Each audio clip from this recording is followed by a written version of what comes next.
साथीहरू स्वागत छ हजुरहरूलाई फेरि पनि मेरो नयाँ भिडियोमा। नयाँ दिन नयाँ भिडियोको साथ फेरि पनि हजुरहरूको माझमा आए त।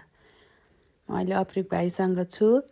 यससँग धेरै लामो समयपछि भेटघाट भयो अनि धेरै कुराहरू सिकाउँदैछ मलाई भाइले। अनि ज्ञानी छ, एकदम सिकाउँछ के यस्तो गर्नुपर्छ यसरी गर्नुपर्छ भनेर। ल अब हाम्रो फेरि फुपू भदैको सुरु भयो है त यता। हेर्नु न कस्तो राम्रो फुल रहेछ के है। अनि यहाँ यसो बस्दै गर्दा चाहिँ यसो पात सुकेकोहरू देखेँ। अनि यो पहेँलो पातहरू फालिदिन्छु भनेर अनि त लागेको। अनि यो फुल के हो त्यो फुल के हो भन्दै सोध्दै हिँड्दैछु के म। हेर्दै कस्तो रमाइलो फुल देखेपछि त आनन्द आउने के है। मैले लगाएको फुल हो भन्छ बहिनीले कृपाले, उसले लगाएकी अरे। यता भाइ र आमाको गफ चल्दैछ, फेरि आमा छोराको गफ यता चल्दैछ। भाइले हँसाउँछ नि त। ल हेर्नु कति मजाले हाँसी छ। के नस दिदी? म पानी खाँदैछु।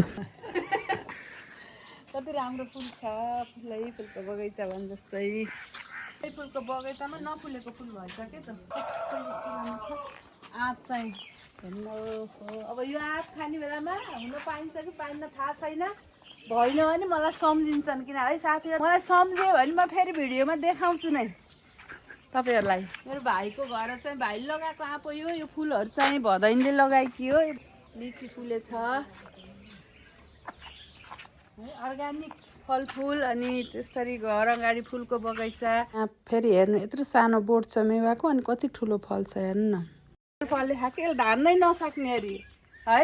हेर्नु न कस्तो राम्रो छ यो, पाकेर खाँदा त मेवा चाहिँ खाने बेला है साथीहरू। ल यहाँ लसुन यस्तै छ कस्तो राम्रो छ। भाइले यो फेरि यो सब्जीहरू लगाउने चाहिँ भाइ हो, फुल लगाउने बहिनी हो। भिडियोलाई अन्तिमसम्म हेरेर साथ दिनुभयो धन्यवाद छ साथीहरू। भिडियो कस्तो लाग्यो लाइक कमेन्ट गरिदिनु ल।